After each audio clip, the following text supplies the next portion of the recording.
he will get on, he will mount on the horse, a mettlesome horse, mettlesome, a good spirited young horse, full of spirit, courage.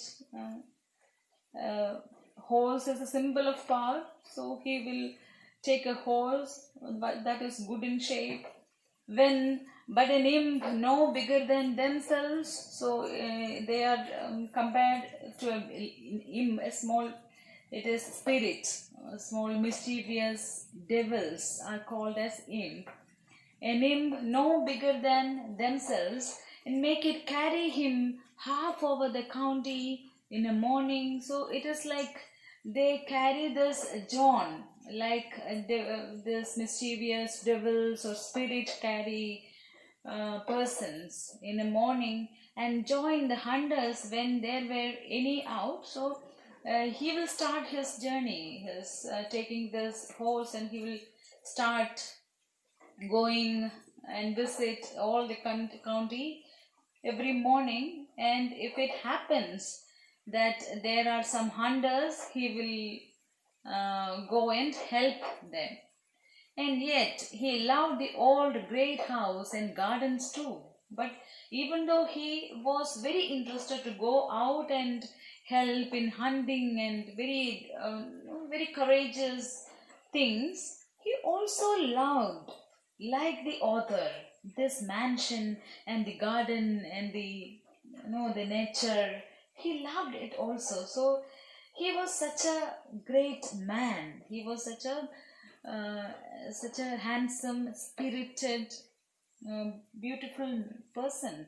He is describing, the narrator never stops describing him, the goodness of this man, how courageous, how strong, how attractive was their Uncle John.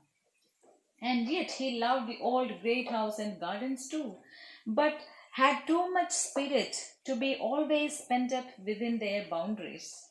Like the author who used to roam around inside the garden, inside the mansion, who used to spend most of the time in and around the mansion, this person, Uncle John, was never bounded. Pent up means closely confined to a place. So he was not ready only to confined in a mansion, in the mansion or the surrounding places. So he will go out. Such a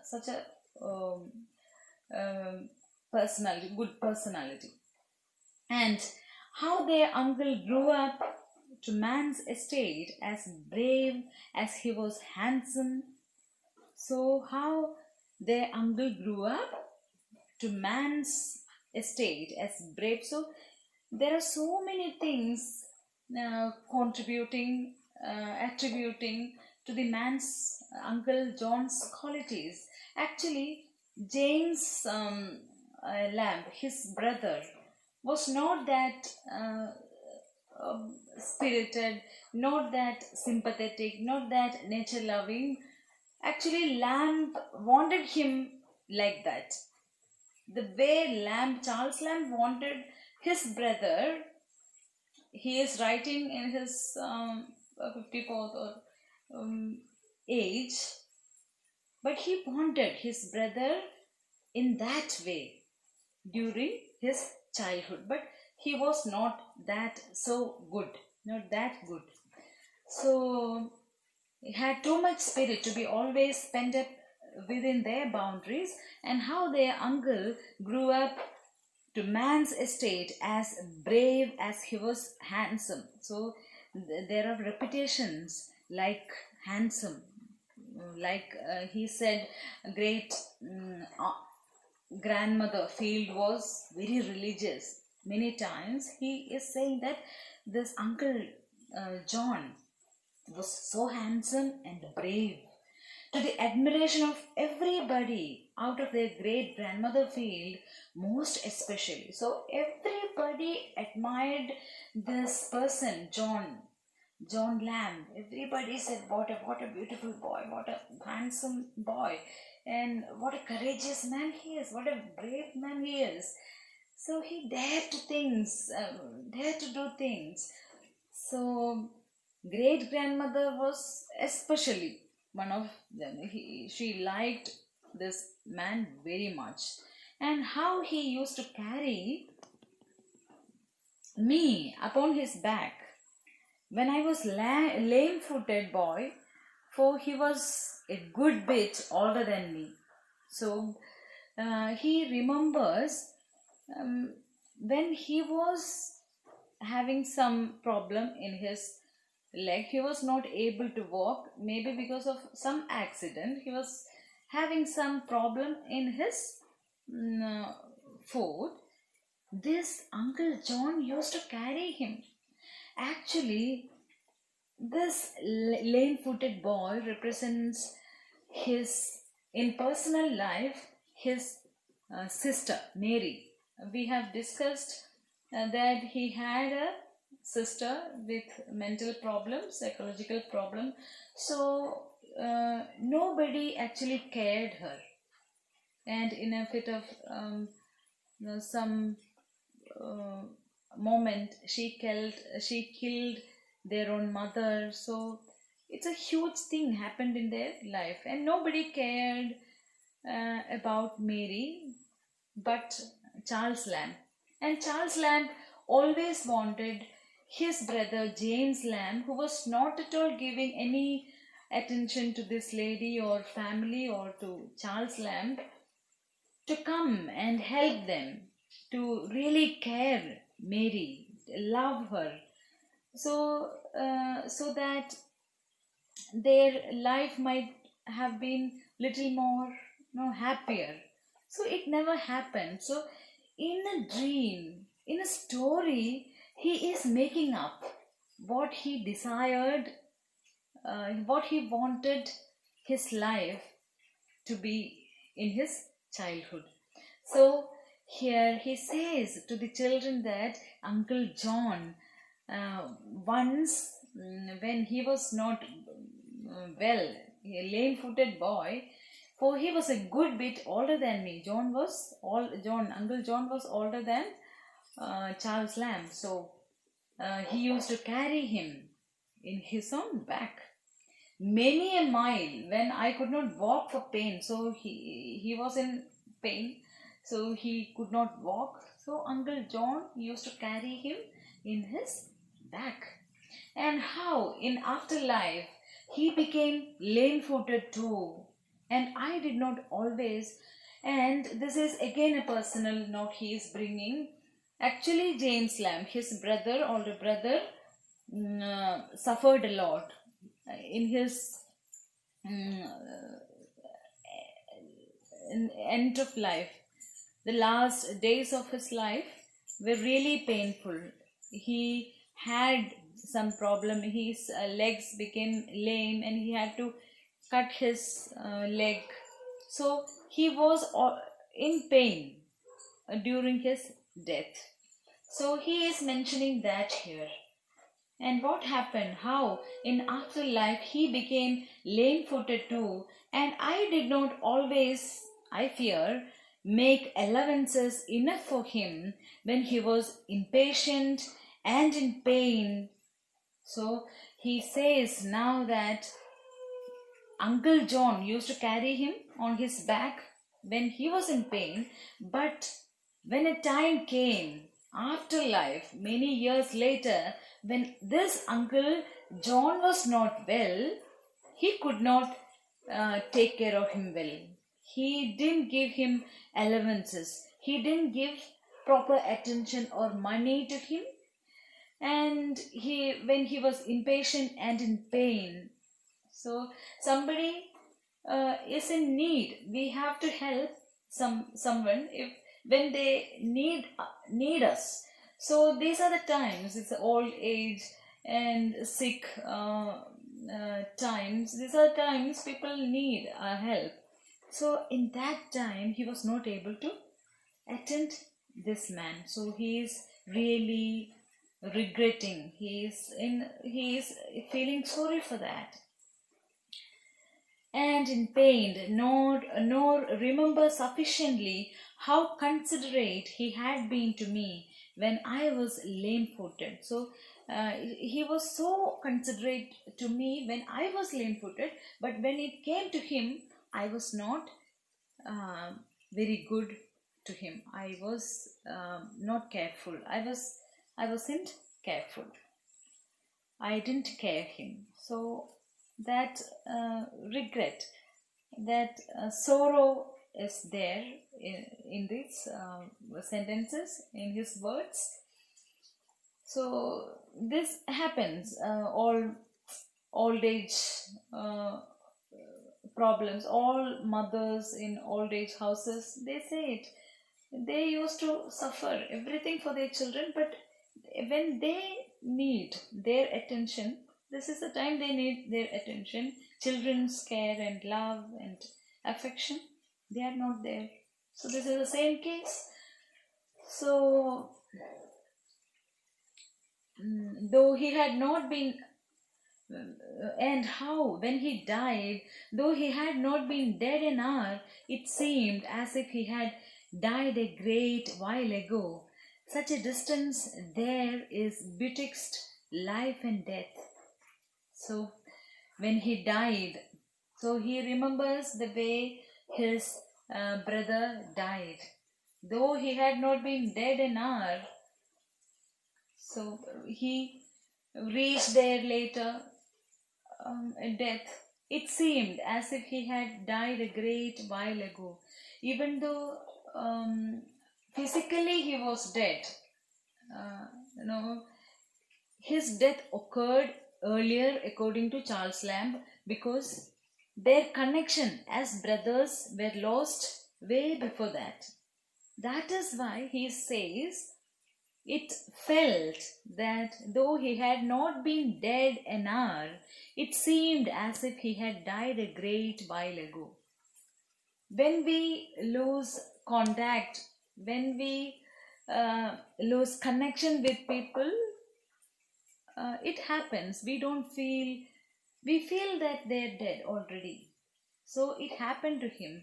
Even though it was 1 hour ago, my brother died, I felt that he died a long ago, long back, because that connection got lost between them.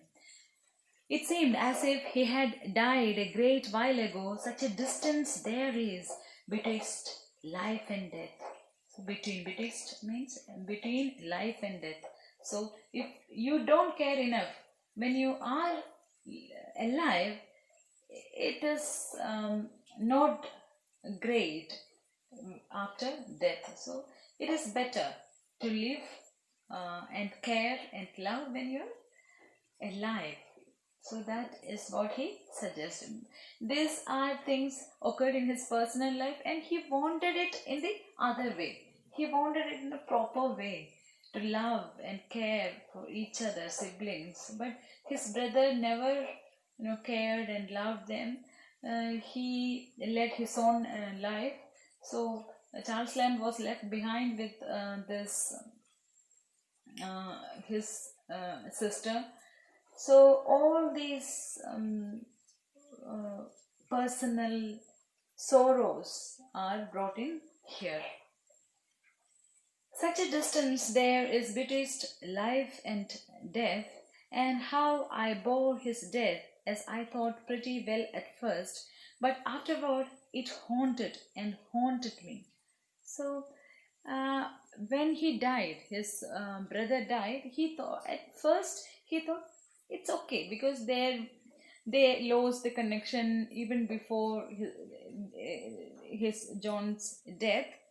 But after that, when times moved on, it haunted and haunted me. Look at the repetition of words to stress the emotion, to show the emotion that he has.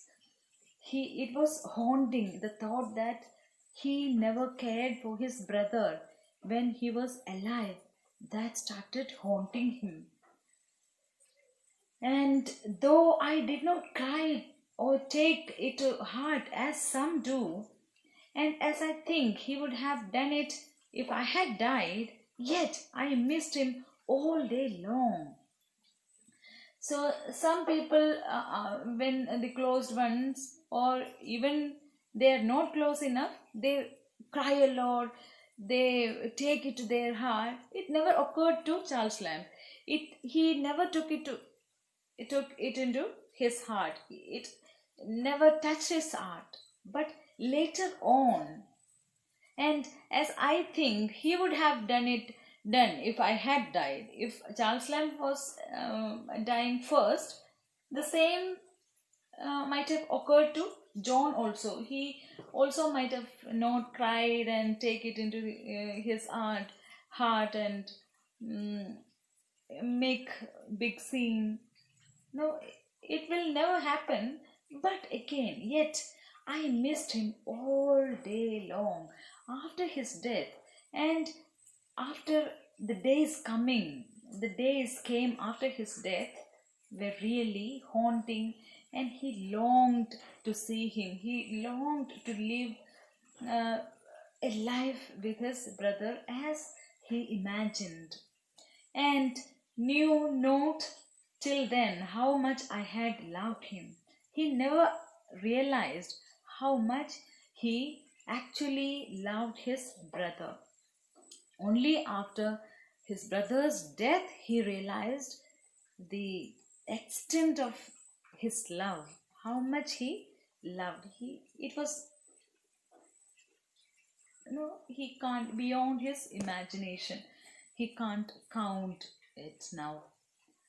So, yet I missed him all day long, and I knew not till then how much I had loved him. I missed his kindness, and I missed his crossness, and wished him to be alive again. So, after his death, he has started thinking of all the qualities of John Lamb.